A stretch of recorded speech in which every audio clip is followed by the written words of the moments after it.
Okay, today we are in Falmouth. Falmouth? Falmouth? Say it again. Falmouth. Okay, he always gets it right. And we let AI plan our itinerary today. So come with us and let's see if it's gonna work or if it's not. Should be fun.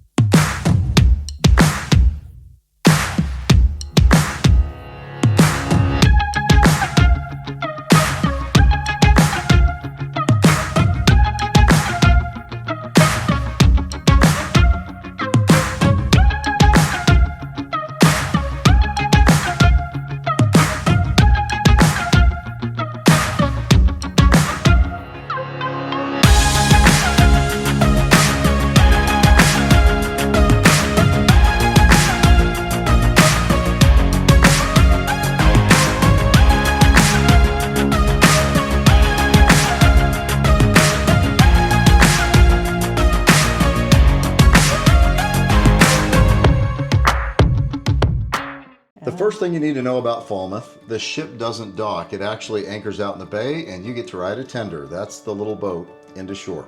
It's a great experience, but it's a slow one, and the difference between the two is how early you need to get going in the morning. So tip number one, don't wait to grab your tender number. On a tender port, you collect the numbered ticket and then they call the groups in order. So if you go to breakfast without getting your number, you're gonna watch your morning disappear. So get your number early, then go enjoy your coffee, and you've already got your place in line. So the tender's gonna drop you off at Prince of Wales Pier. It's right in the middle of town, and here's your first decision of the day. There's a shuttle waiting at the port that'll run you the short distance into Falmouth proper, past the Maritime Museum, and into the center. We skipped it. We decided to walk. Tip number two, don't assume the shuttle is the faster call. Falmouth's Old Town runs right along the water. The walk is flat, it's quick. If you've got mobility needs or it's pouring rain, take the shuttle, no question. Otherwise, walk it. And a word on what to wear, we layered for all of it. And everything we packed and wore on the trip is in our gear list linked in the description. A little history while we walk. For a town this established, Falmouth is actually pretty young. It was founded in 1613 by Sir John Killigrew on land his family already held, and it grew up fast around one enormous natural advantage. The harbor here, which is called Carrick Roads, is the third deepest natural harbor in the world. It's deep, it's sheltered, and reachable at any tide. Sir Walter Raleigh stood here and told the Killigrews that this was the perfect place for a port. He was right. By 1688, Falmouth was a Royal Mail packet station, which is the launch point for ships carrying the British Empire's mail out across the world and back. So for a couple of centuries, news from the edges of the empire landed in Britain here first. When word of Nelson's death at Trafalgar reached England, it came ashore at Falmouth, on Fish Strand Quay, just up from where we're walking. Two Tudor fortresses guard the mouth of all of this, one on each side of the water, and we're about to go stand in one of them. AI gave us two bakery options to start the morning. One was Stone's Bakery at the top of High Street. That happens to be a local favorite and an independent one. And then this one. This is the Cornish Bakery, right on the water. We went with the Cornish Bakery because it has French pastries, coffee, and a window that looks over the harbor, and it was the closest one. Yeah. The next stop was up on the headland. We didn't walk it, we ordered an Uber here. Tip number three, don't assume that you're stuck with your feet in a cruise port. Uber works in Falmouth. The castle's a climb from the harbor, and a 5-minute ride saved us a half an hour uphill on foot. Yeah, we wouldn't have enjoyed that walk. Nope, not at all. Neither will you. Nope. So open that app before you write something off that looks too far away on the map, and be patient because there's not very many Ubers in Falmouth. So funny, we ordered an Uber twice and got the same driver twice. But Yeah. Pendennis Castle sits on the headland above Falmouth, and it has been watching this water for almost 500 years. Henry VIII built it between 1540 and 1545. It's one of his device forts, a small family of artillery castles built in a circle. They're designed to fire in every direction at once. Pendennis was paired with St Mawes Castle directly across the water. Together they sealed off Carrick Roads against a French or Spanish invasion that at the time felt very real. Its first governor was a Killigrew, the same family that actually founded the town. And then it kept earning its keep. In 1646, during the Civil War, an 800-strong royalist garrison locked themselves inside and held out through a 5-month siege. Pendennis was the second to last mainland fortress in the entire country to surrender. Centuries later, it went back to work. It was headquarters of Falmouth's defenses in both world wars, with guns that could reach 14 miles out to sea. You climb the keep, you walk the battlements, and from up here you can see the entire point of the place. Every ship coming into that harbor is going to pass right beneath you. Tip number 4, don't show up to Pendennis without your tickets sorted.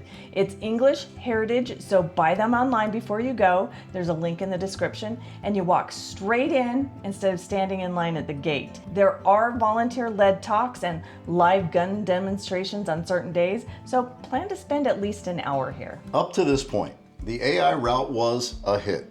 The tender, the town, the castle, all of it was landing perfectly, and then we walked back down to catch our ferry.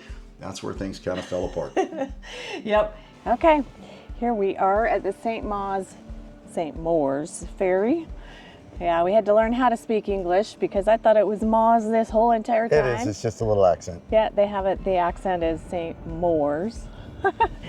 Anyway, after Pendennis Castle, we tried to get a ride over to the ferry.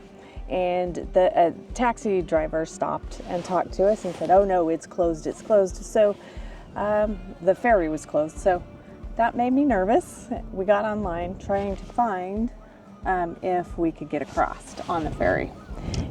And we can't. And we can't. There are tides and seasons and different reasons that they can't make it across. And in this case, the tide is really low. So our next boat ride across to the castle isn't until 2:15.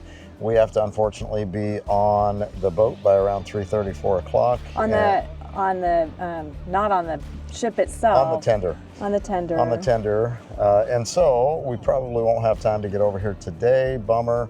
But there are a couple of places, good to know, there are a couple of places that take ferries over to St Mawes, so if one's closed, check the other one. Sometimes they can get out of one area and not out of another, so good information to know. We're a little bummed because we did pre-purchase tickets, so maybe don't pre-purchase tickets and just wait until you get there and just do it online on the way over or something, because now we're just gonna let that go. Yep. All right.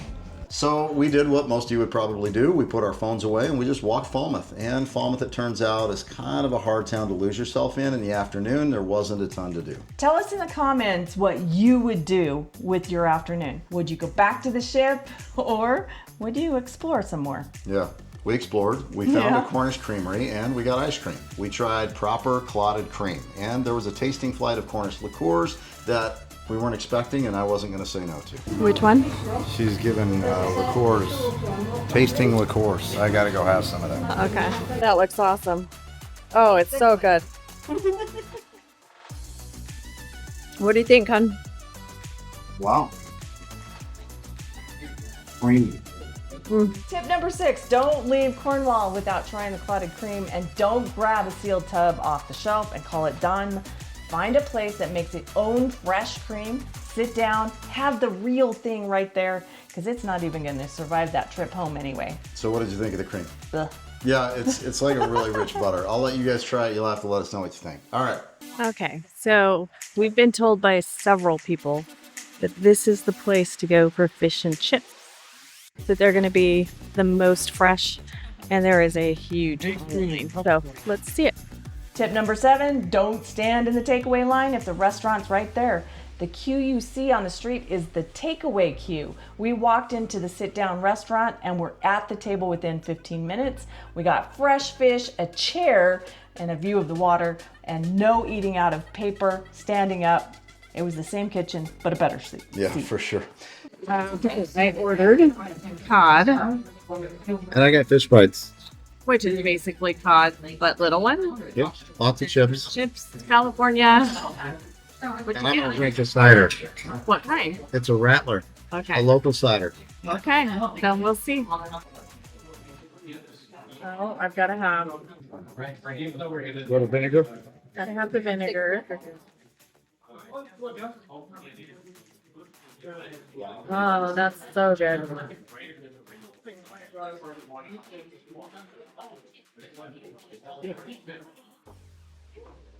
You can see it steaming. After lunch, we walked back to the pier. We tendered out to the ship. 11 hours, done. Tip number 8, don't cut that tender port close. Tendering takes longer than walking down a gangway, and the last boats get crowded. We're in line for security. It's a good line, It's a big line. so make sure you make it here on time. So, hit or miss. The AI route was definitely a miss. I think it was a big miss.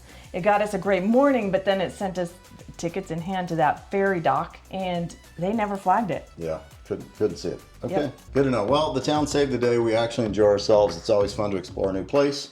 The plan just wasn't great. Yep. So here's the part we owe you. Instead of one AI plan, here are the real ways to book a Falmouth port day that actually holds up, through the cruise line and the tour platforms that we trust. Whatever you pick, check the operator's own site for hours, tides, and closures before you book. That's the piece that we skip. Princess runs Cornwall scenic tours, garden tours, and St. Michael's Mount day trips out of Falmouth. You pay more and you trade some freedom for it, but on a tender port with a hard all aboard time, this is the one guaranteed way to make it back. Yep. If you want independence, you could book a private shore tour through Get Your Guide or Viator. You can go out to Lizard Peninsula, the Cornish Gardens, or the big Cornwall Greatest Hits Run, Land's End, the Minack Theatre, Porthcurno, St. Ives, and St. Michael's Mount.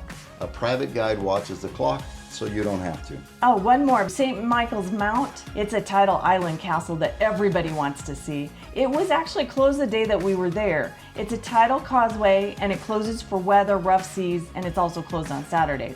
So don't take our word for it.